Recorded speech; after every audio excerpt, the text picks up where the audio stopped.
Berbahagia. Kisah selanjutnya berjudul Berhaji karena menunda haji. Setelah sekian lama menabung, mengumpulkan lembar demi lembar rupiah dari hasil berjualan, terkumpullah dalam tabungan Pak Ahmad sejumlah uang yang cukup untuk membayar ongkos naik haji. Impian sejak muda untuk menunaikan ibadah haji ke Tanah Suci sebentar lagi akan terwujud. Doa-doa yang senantiasa terucap selepas salat tak lama lagi akan menjadi kenyataan. Pak Ahmad bukanlah orang kaya. Dia hanyalah penjual es yang harus bekerja ekstra keras agar bisa menyisihkan sebagian uangnya untuk berhaji. Kuatnya keinginan Pak Ahmad untuk berhaji menjadikan dia mampu berdisiplin menyisihkan sebagian uangnya untuk ditabung. Sebenarnya, ada sedikit rasa tidak enak dalam hati Pak Ahmad. Uang yang dikumpulkannya itu hanya cukup untuk melunasi ONH untuk dirinya sendiri, tidak untuk istrinya. Padahal uang itu terkumpul karena bantuan istrinya juga. Tidak apa-apalah, mudah-mudahan Allah memberikan rezeki sehingga istri saya bisa kebagian jatah haji pada tahun-tahun berikutnya. Begitu pikiran Pak Ahmad.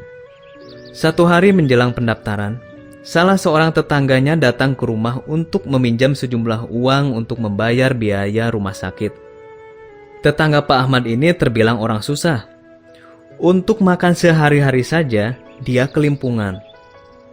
Kesulitannya semakin bertambah ketika suaminya terkena sakit parah dan mau tidak mau dia harus menyelamatkan nyawanya dengan memasukkannya ke rumah sakit.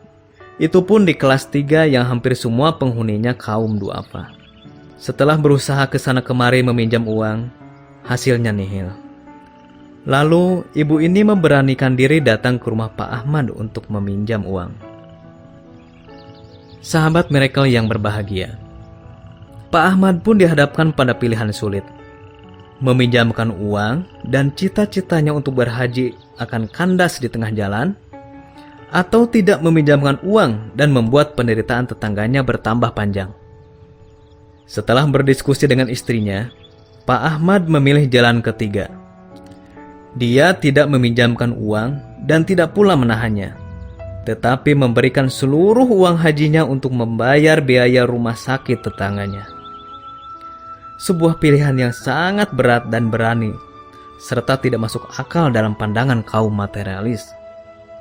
Sahabat miracle yang berbahagia, bayangkan saja, bertahun-tahun menabung, peras keringat banting tulang mengumpulkan uang.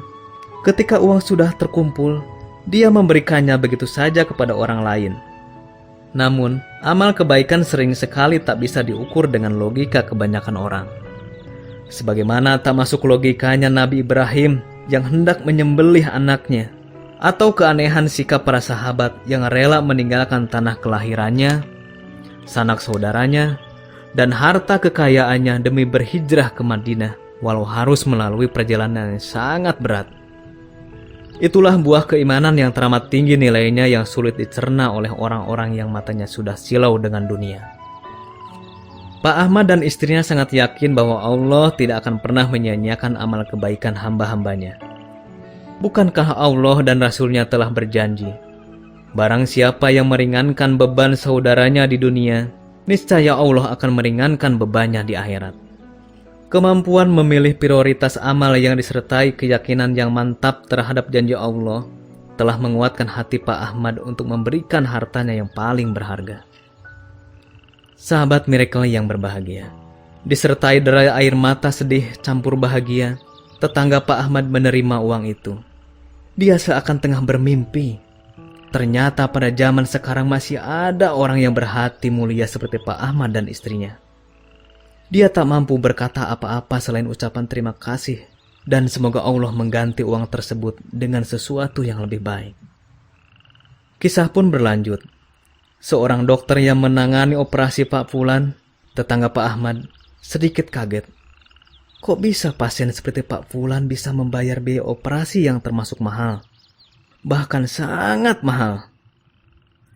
Sangat mahal bagi sebagian orang.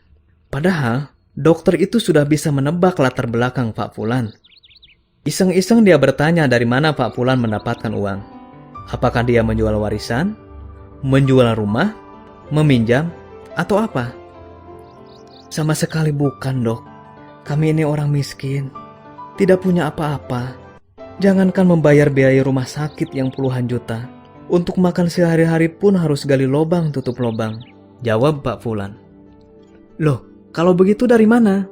Tanya Pak Dokter. Alhamdulillah, ada seseorang yang membayarkan biaya rumah sakit kami. Dokter itu makin penasaran. Wah, hebat benar orang itu. Pastilah dia orang kaya yang sangat dermawan. Oh, tidak, Dok. Dia orang biasa-biasa. Pak Fulan kemudian menceritakan kisah Pak Ahmad yang rela menunda ibadah haji demi meringankan beban penderitaan dirinya yang sekadar seorang tetangga. Selesai Pak Fulan bercerita, dokter itu langsung meminta izin untuk diperkenalkan dengan Pak Ahmad. Dia ingin tahu lebih jauh tentang siapa Pak Ahmad itu sebenarnya. Allah pun mempertemukan mereka. Kepada Pak Ahmad dan istrinya, dokter ini berkata, "Saya ingin belajar ikhlas seperti yang ibu bapak lakukan. Akan tetapi, bukan di sini. Saya ingin belajar di tanah suci. Jadi, saya dan keluarga akan mengajak serta ibu dan bapak pergi ke sana tahun ini." Sahabat Miracle yang berbahagia, mata Pak Ahmad tampak berkaca-kaca. Sejenak, dia tidak bisa berkata apa-apa. Dia seakan tidak percaya dengan kata-kata yang didengarnya. Hingga akhirnya ucapan hamdalah terucap dari bibirnya. Alhamdulillah. Begitulah, sebelum membalas kebaikan di akhirat, Allah Subhanahu wa Ta'ala telah memberikan DP-nya terlebih dahulu di dunia. Harapan Pak Ahmad untuk berhaji dengan istrinya akhirnya terlaksana dalam keadaan yang penuh bahagia.